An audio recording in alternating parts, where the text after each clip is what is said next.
Nahihirapan ka pa rin bang gumamit ng time frames or simply hindi ka pa rin marunong mag-multi-time frame analysis?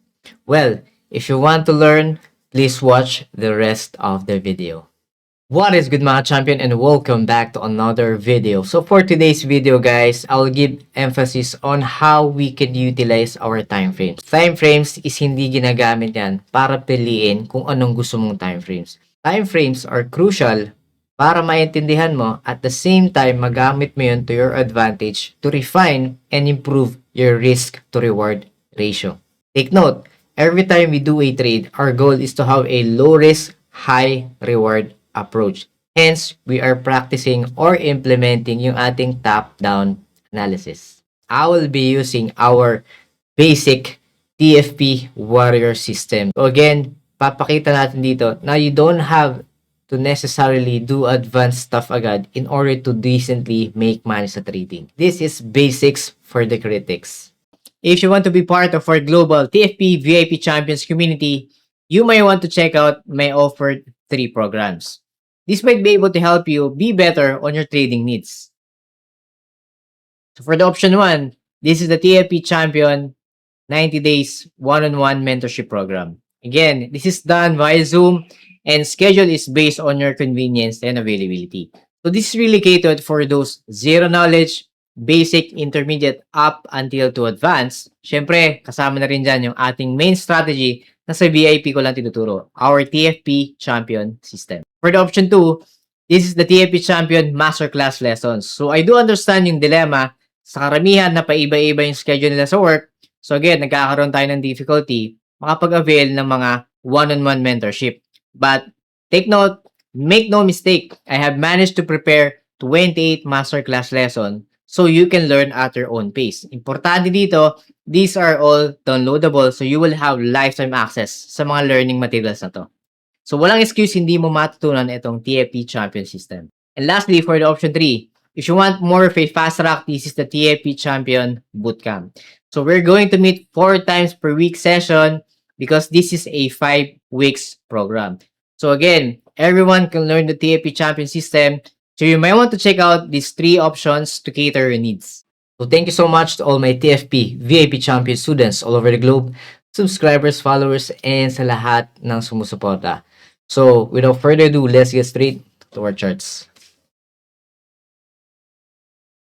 Alright mga champion, so again, paano ba natin may utilize yung ating time frames to our advantage using top-down analysis? Okay, so at the end of the day, we always want to have a low-risk, high-reward approach. Hence, kailangan ma-improve natin yung ating risk-to-reward ratio. Okay, so kung makikita natin, from this past trade, let me just walk you through ano nangyari dito.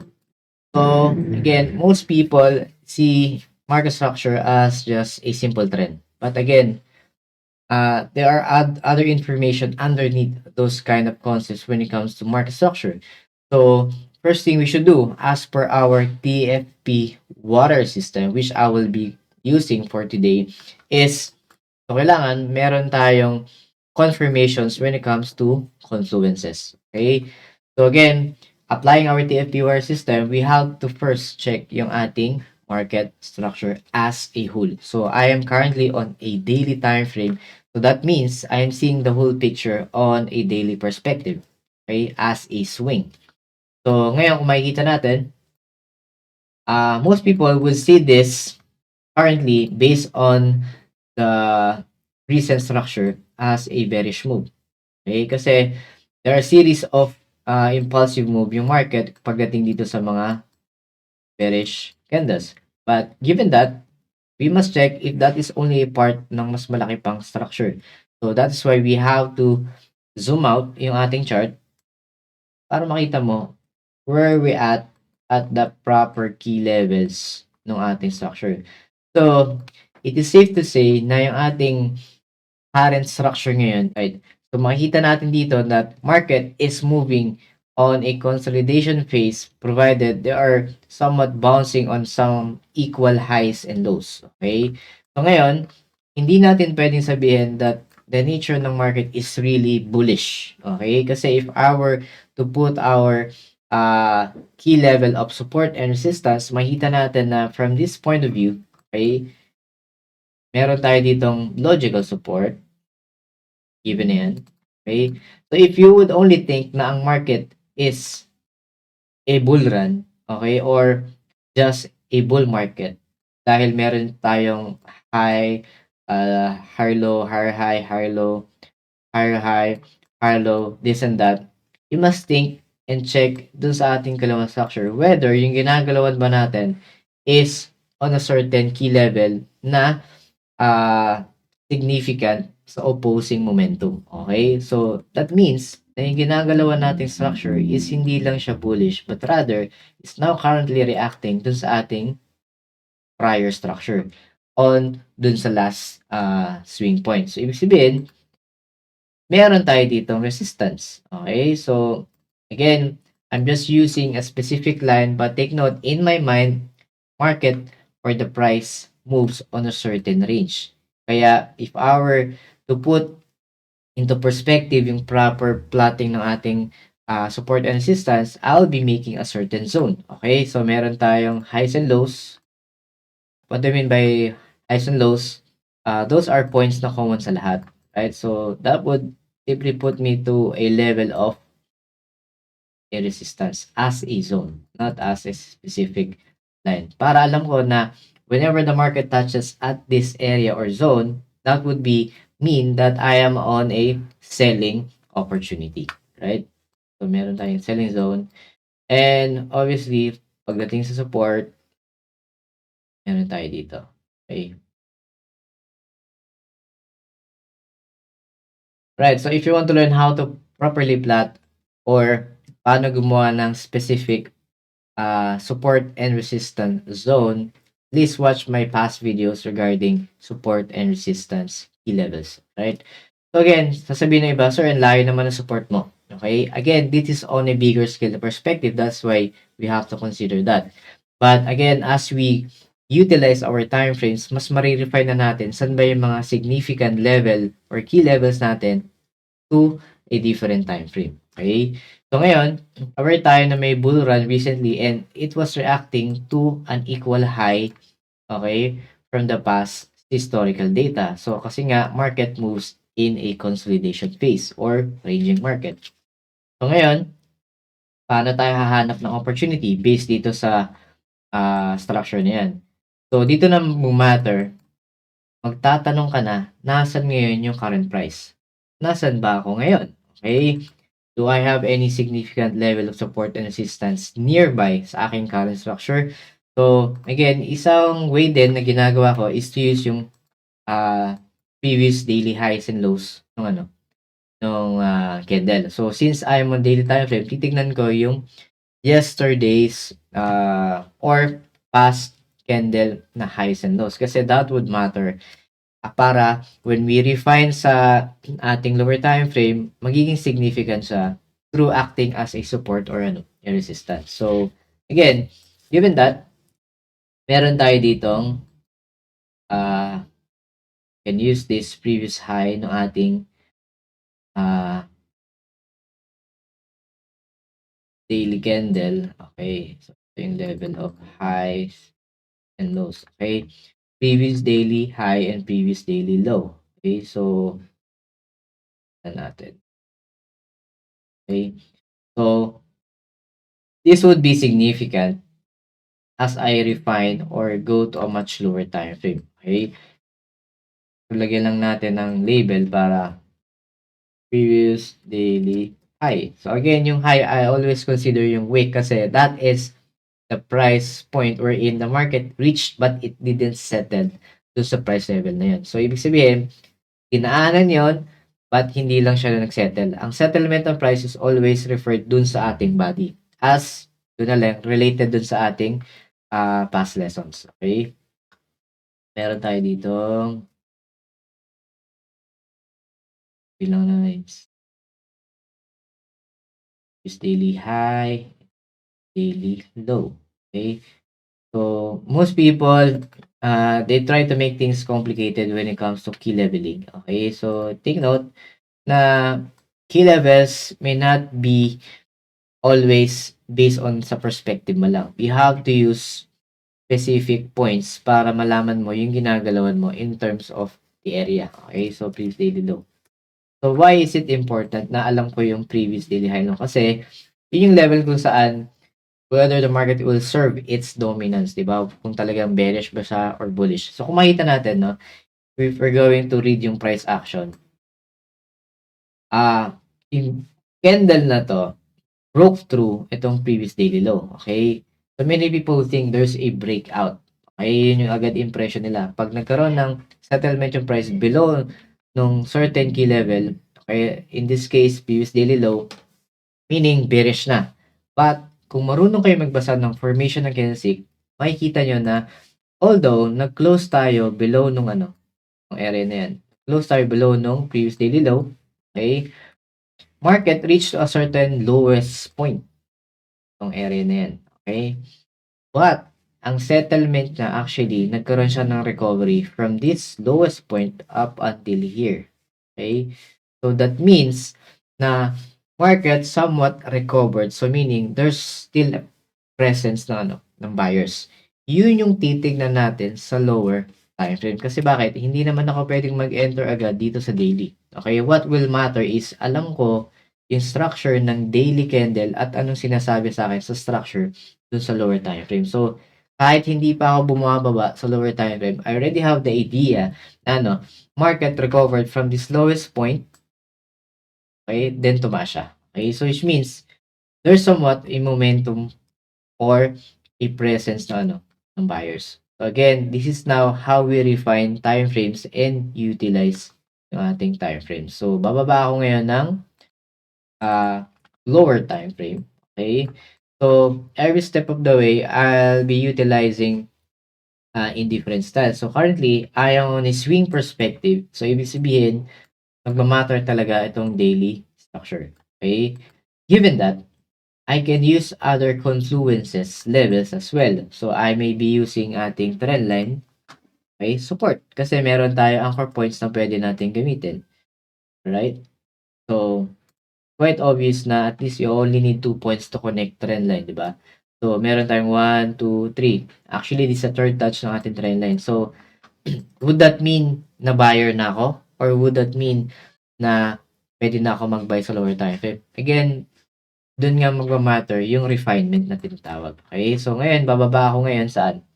Sa ating lower time frame. So, next lower time frame na significant is for day trading process, which is yung ating 4 hours. Okay?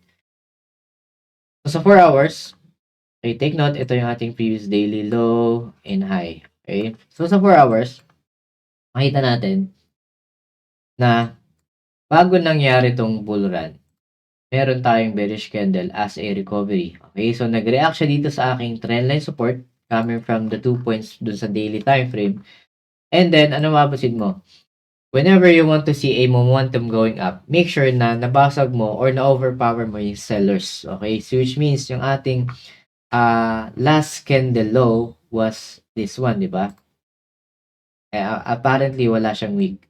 So, will that have a significance? Yes. Okay, this will indicate na I have broken through that momentum coming from this candle. Itong latest. Okay?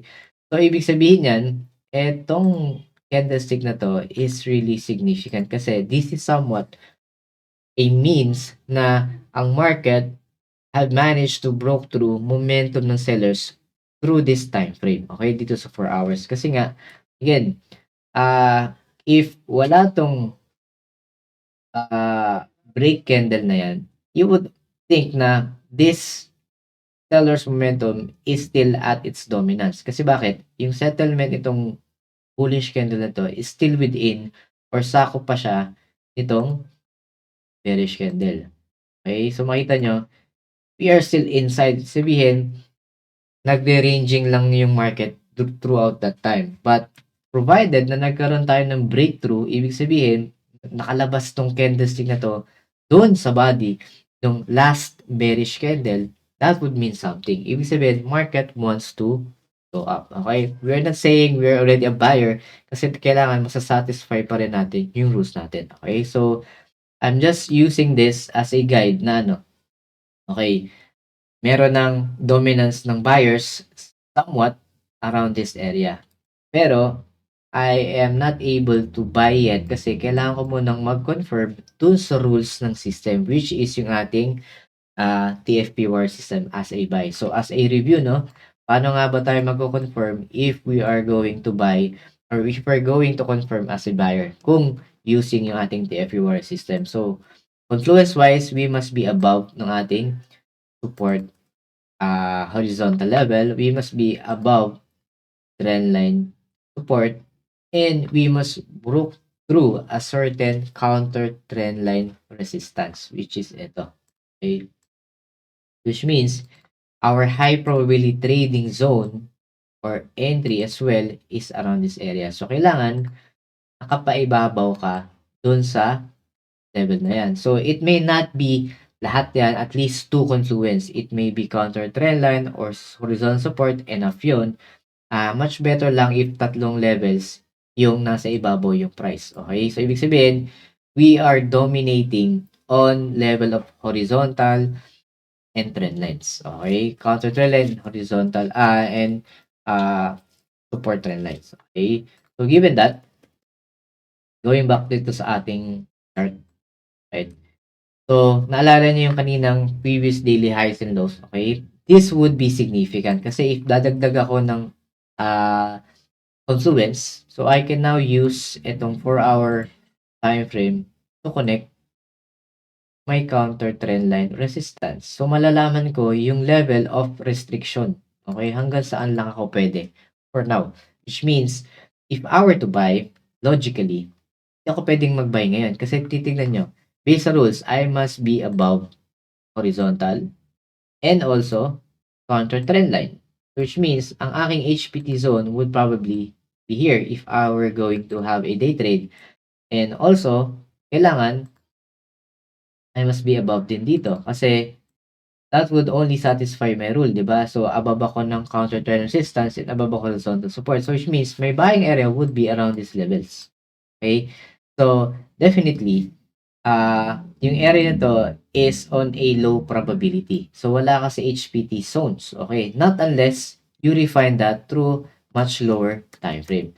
So, again, that would mean a different story. Okay? So, again, pinaplot lang natin yung ating mga areas of opportunity. Again, there's no assurance, pero ang point dyan, our aim is to satisfy yung rule. Otherwise, market can go the opposite and may invalidate natin yung ating system rules as a buy. But doesn't mean na wala tayong opportunity. We can opt for a selling instead. So, ang selling opportunity natin, if ganon, is probably around here, di ba? So, bakit? Kung i-extend ko tong trend line na to, makikita nyo, that I would be on a selling, di ba, opportunity. Kasi I am now, will be below nitong trend line support, broken trend support, and I will be below ng trend line resistance. So, HPD wise, kung sell, it's around here. Okay? So, again, there are plenty of opportunities. We're just mapping out ahead of time para may idea ka na saan pwedeng pumunta yung price. Okay? So, rule is rule ka nga. So, tuwanan ko na lang to para meron tayong idea. Alright? So, given that, provided na sa 4-hour tayo, we have a lot of space here or here, which we can look for opportunity as well. So, ngayon kasi, wala pa tayong makita masyadong confirmation dito sa 4 hours. So, that is the reason I will now refine to a much lower time frame such as 1 hour. Okay? So, kung makita nyo, no, based sa mga recommended time frames ko, I always use daily, 4 hour, 1.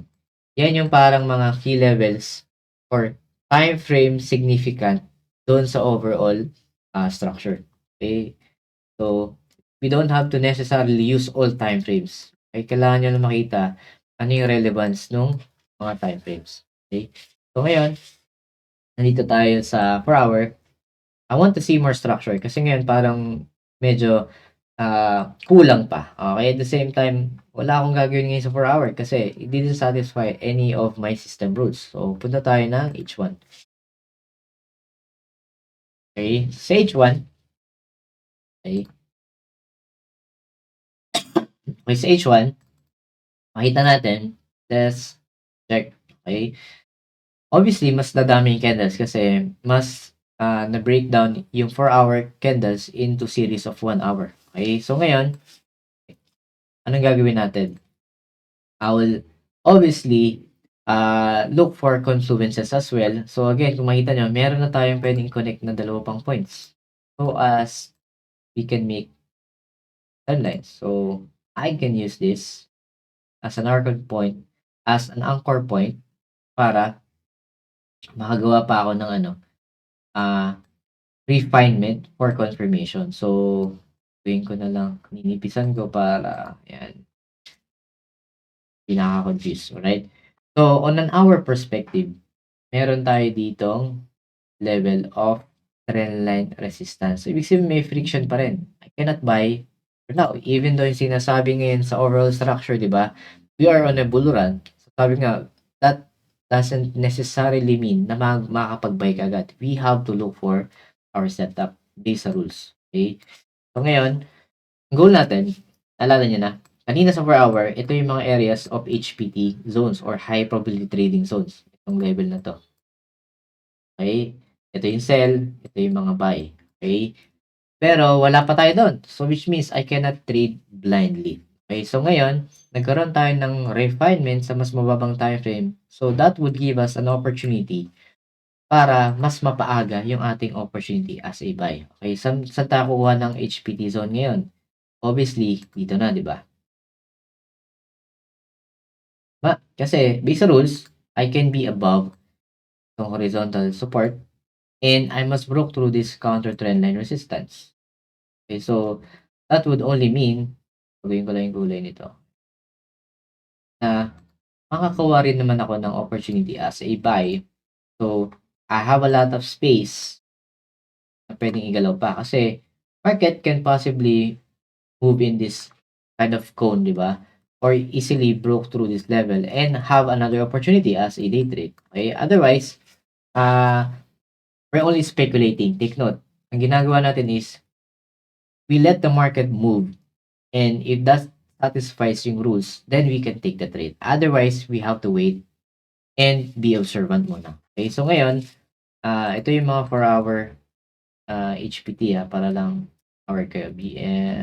HPT.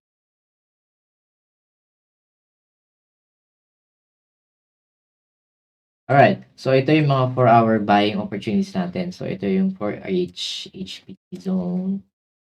Okay. Friend. Ito naman, sell zone. Okay? So, huwag kayong ma-confuse sa mga lines, ha. I'm just, sell.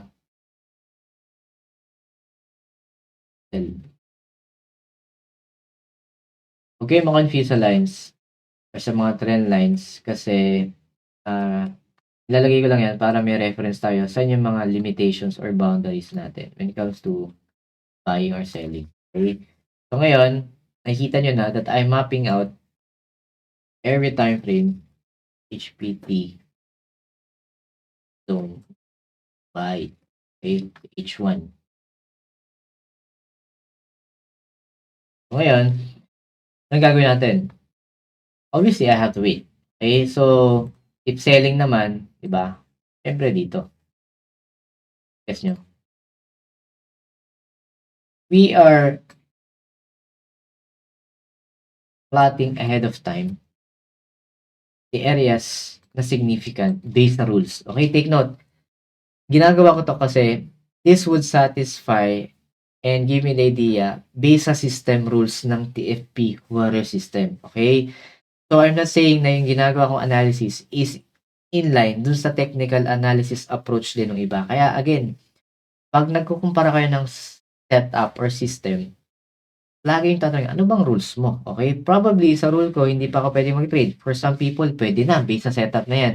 So, again, it's like comparing an apple to an orange. Kaya hindi nyo pwedeng ipagkumpara lahat ng ng sistema, di ba? So, some guru, pwede na dito. Sige, pasok ko na dyan. Again, it will depend dun sa rules nyo. Okay? So, kaya, comparison, may not always be the answer. You have to test it by yourself and know ano nga ba yung sinasatisfy mo. Based sa approach nyo, of course. Okay? So ngayon, all I can do for now is wait. Okay? So kasi significant yung H1 and I cannot go down lower than H1 para mag-trade agad kasi H1 below time frames are meant for executions. Okay? Although H1 is meant for swing as an execution, but again, we're only looking for short-term opportunities in this case, diba? So, again, I'd rather wait than be wrong, ika nga. So, dito lalabas yung patience at discipline yun na 90% is always waiting and 10% lang naman talaga yung execution. Okay, so ngayon, anong gusto ko mangyari? Please, if mag-react siya dito at mag-settle siya, magpakita siya ng mga selling pressure candles, I can sell off up until here. Kasi ito yung mga limitations ko, yung boundaries. So, we are confined dito. If buy naman, I'll be taking a trade around this area. Okay, so that would be significant. So, the only thing I can do now is wait. Kaya nga. Okay, so ngayon, nakita nyo, very strong impulsive move. That means wala na sa equation to. Kasi nag-settle na yung price, nag-close na siya above itong horizontal support. Okay? So ngayon, wala na sa isip mo na mag-sell for now. Kasi bakit? Wala na eh. You are now not within the HPT zone visa rules. So it will not satisfy yung rule mo as a sell. So ngayon, ang opportunity natin is to ano? is to buy. Okay? Provided at least makapunta siya dito sa level na yan. And show us some signs of bullish nature. Okay? Ngayon, ang nangyari dito, diba? Satisfy na yung first confluence, horizontal support, but again, at least two would do, diba? So, based sa system rules. Okay? Mas maganda if maging tatlo, then that would be a good spot. Okay? Not quite. So, imagine, kung makita nyo, no? Significant tong counter trend resistance kasi nag-react siya. It showed a selling pressure candle. But again, that is not our aim kasi kung titignan nyo in terms of opportunity, diba? Yung range nito versus dito, diba? Lugi ka dito. Parang wala ka na masyadong kikitain dyan. So, it will mean na yung risk reward ratio mo is low dito. Dito, at least reasonable or at least high or better risk to reward ratio. Kaya, again, discretion nyo pa rin. Kung gusto nyo i-trade doon ng sell, then okay lang. Otherwise, I will go to the original plan as a buy. Okay? If magtuloy-tuloy to, then may setup would satisfy dito naman. I will wait for the pullback to take that long trade. Okay? So again, we have plenty of options. Basta alam mo yung gusto mo mangyari. Right?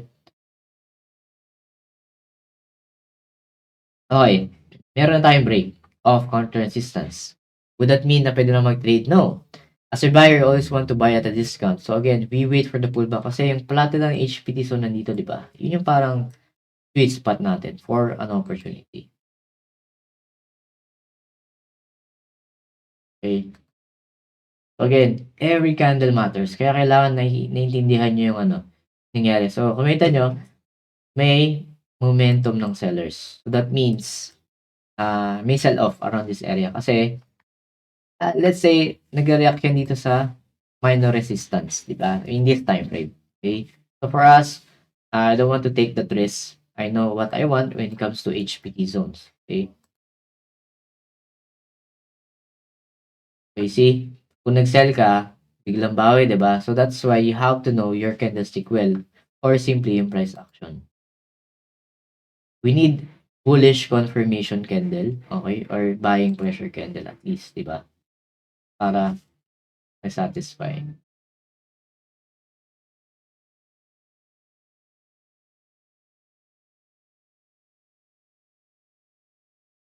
So nagko-consolidate siya ngayon. Wait natin.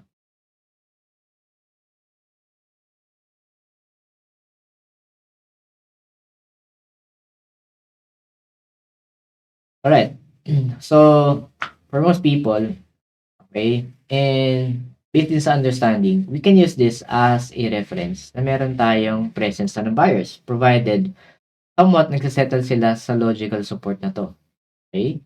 So, that's at mean na pwede na mag-buy. Okay? To make sure na, okay, to make sure na dominant na yung buyers, we have to check yung previous bearish candle, di ba? And remember, yung ginagawa natin sa higher time frame, we can also apply this sa lower time frame. Naalala nyo yung previous candle highs and lows. Okay, ngayon, if talagang bullish to, I want to dominate sellers. So, ibig sabihin, at least makakita man lang ako ng dominance dito sa part na yan. Okay? Isang candle lang tumaas. Okay, mag-close lang siya above nito. Then, I would have a means para mag-buy or execute.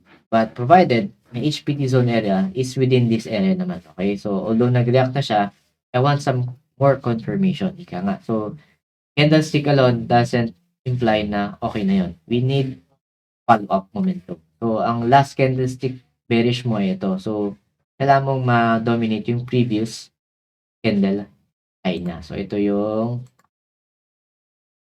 is high bearish. Okay?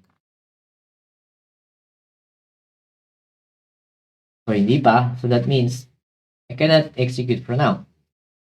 I want more confirmation. Although, it has a sign ng bullish kasi pareho ng buying pressure, meron ka pa rin conflict gawa nga nito. Right? So, this is how we refine and understand yung small details sa candlestick. Yung knowledge ng price action would really matter kapag nasa execution na. Okay? Meaning, may presence pa ng sellers, may dominance. Kasi bakit? Okay, nag-close pa siya below nga nung okay, nitong last bullish candle. Okay? So, let's see. Okay? Diba? So, kung nag-buy pala ako, probably, I may have a losing trade if masyadong tight yung stop loss ko in this case. Diba? Kasi, normally, mag-refine tayo ng entry below ng 1 hour. It probably 5 or 15 minutes. Diba? So, ngayon, the reason, very important tong previous high ng last bearish candle prior tong buying pressure na to. Diba? Kasi, you need to justify na dominant na yung buyers. Otherwise, you're going to lose yung trade. Okay? Kaya, very important. You know your price action well. So, ngayon, dominant pa yung sellers. Okay, kahit na nasa HPT zone na yan, I want to see a buying pressure candle. Okay, so ngayon, natin, buying pressure na ba to? Ayun, may body siya. So, which means, hindi siya doji, hindi siya indecision. So, meron na tayong buying pressure candle. Same rule. Kita nyo, previous high. I want to validate more. So, kailangan ko mabasag itong last bearish candle, previous high. So, isa or dalawang candle, whatever, anong gawin man niya, pwede pa siyang mag-consolidate dito. So, as long as nabasag niya yan, close candle above nito, then, I can refine the entry for execution na. Okay? Tingnan natin. Significant yung level na yun kasi pagdating natin sa mas mababang time frame, that would be significant level. Itong previous high na yan will serve as may logical support. Ika nga.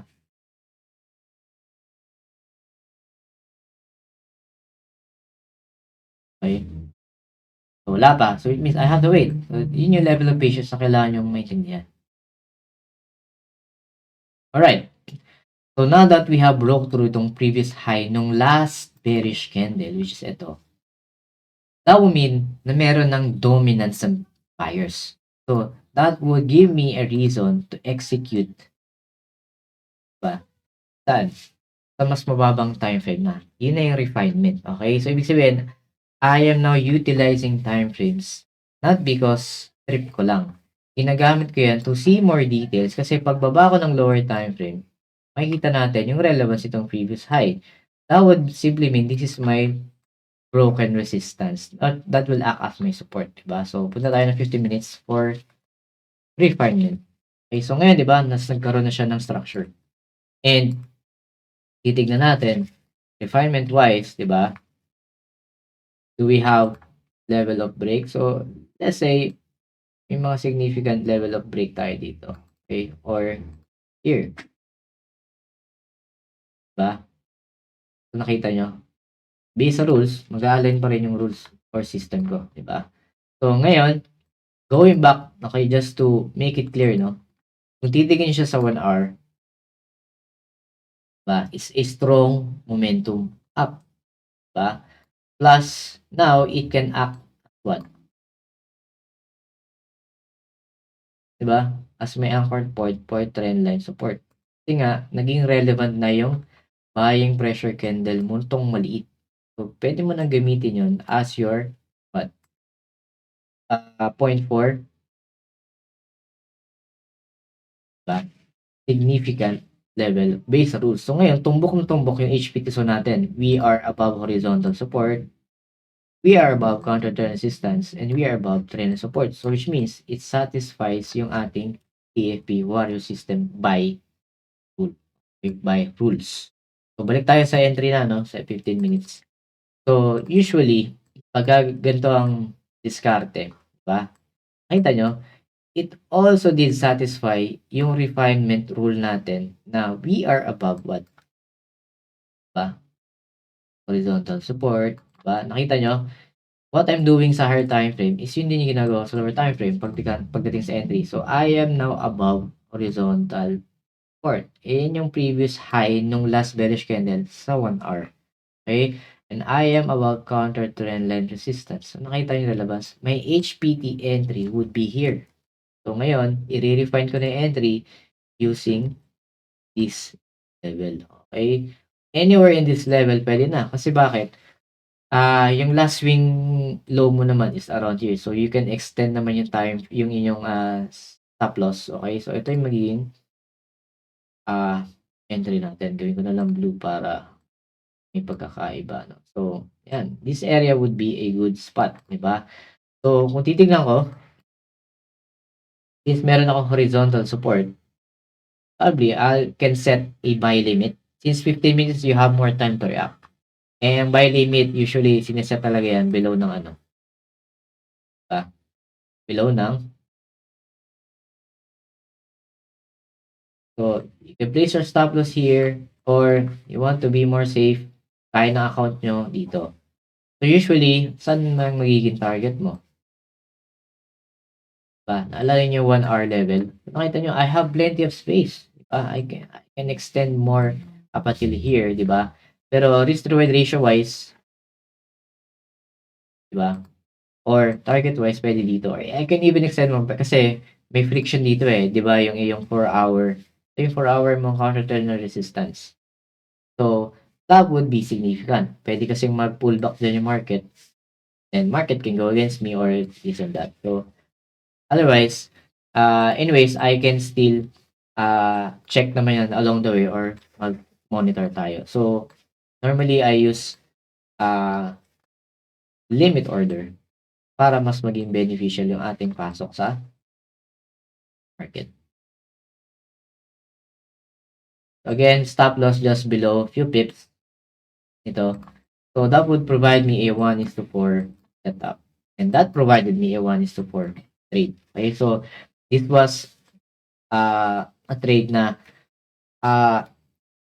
made very meticulous pero logical. Okay, so for some people, hindi kayang level na masyadong scale down or multi-time frame analysis approach. Diba? Gusto lang nila, sige, pwede na yan. Mahirap yung pwede na yan. Take note, yung ginagawa din trading is honing your skills para mas maging good risk manager ka. Kasi our approach is low risk, high reward approach, diba? So, again, since may buy limit na tayo dito, meaning naka-set na yan in advance sa MT5 natin or MT4, we just wait for the trigger. Kung balikan niya ng market o hindi, again, we have plenty of room para mag-adjust, diba? So, hopefully, mag-pullback yan and ma-trigger yung ating ano. So, I know for sure kasi this was a trade of mine. Okay, so yun natin. Okay. So immediately market, 'di ba? Nagkaroon tayo ng trigger dito sa area na to. So meaning na-trigger 'yan ng ating broker around this level. Ayan, sa level na to. Imagine, magre-react at magre-react talaga 'yan sa previous high kasi that was significant sa bearish nature noon. Okay? So hintayin na lang natin anong nangyari. Right? So, agad-agad, since short term kasi to, nagkaroon ng strong momentum up considering na satisfy yung mga rules natin based sa TFP Warrior.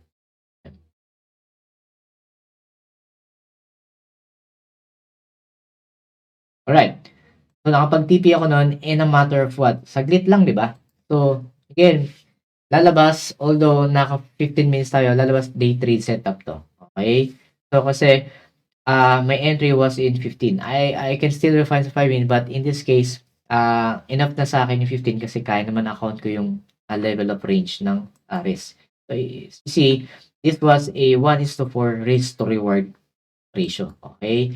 Nothing really uh, special sa ginawa ko, 'di ba? I just followed yung system rules and I was very patient na ano, na makuha ko yung dapat kong makuha in terms of what? Satisfying yung system rules. So, imagine, coming from a bigger scale ng time frame, we managed to get or caught a short-term setup simply just following yung system rules and using multi-time frame analysis, top-down analysis approach.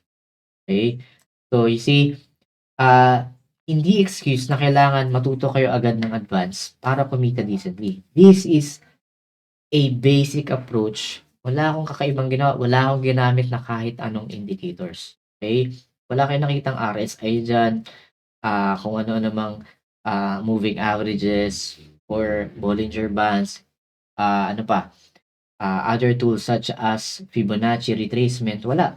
Okay? I just use plain logic and price action skill. Kasi if you cannot interpret a candlestick alone, then you didn't really do well your homework pagdating sa basics. Okay? So I hope naintindihan to guys. So this is how you utilize a high level multi-time frame analysis. Okay? Multi-time frame analysis. Top-down approach. Then, all right? So I hope may nakuha na naman kayong value from this past trade. And that would explain na no excuse, okay? Multi-time frame analysis is really the answer for you to have a low risk, high reward approach. Okay? So again, thank you so much to all my TFP, VIP champion students all over the globe, subscribers, followers, and sa lahat po ng sumusuporta. So God bless and see you all on the next videos. Bye-bye. Alright, guys. So I just want to inform and announce that our TFE VIP Champion Student private Discord community is already up. And yeah, here we have several channels wherein we share our technical trading ideas among each other. And of course, we also have our weekly trade ideas para sa ating mga weekly forecast para sa mga currency pairs and some announcement section. And of course, since tayo ay global. Of course, we have other students as well na galing sa mga ibang bansa overseas. So, we introduce ourselves and introduce kung saan tayo galing, sa bansa tayo ngayon, OFW man o hindi. But nevertheless, this is a healthy community para mag-share ng mga trading ideas para sa inyo guys. And hopefully, I will be putting up a server publicly para sa mga baguhan naman and those mga followers and subscribers natin. Alright? So yeah, this is just a minor announcement, and hopefully, guys, you can join us and make this community grow, lalo na sa ating mga estudyante nag-aaral. Alright, guys, so mga baguhan pa lang. But nevertheless, everyone here wants to learn, wants to make profit from the market, but as much as possible, we're all equal in the eyes of the market. Alright, guys, so that would be it. So, yun lang, and thank you very much. Right, bye-bye.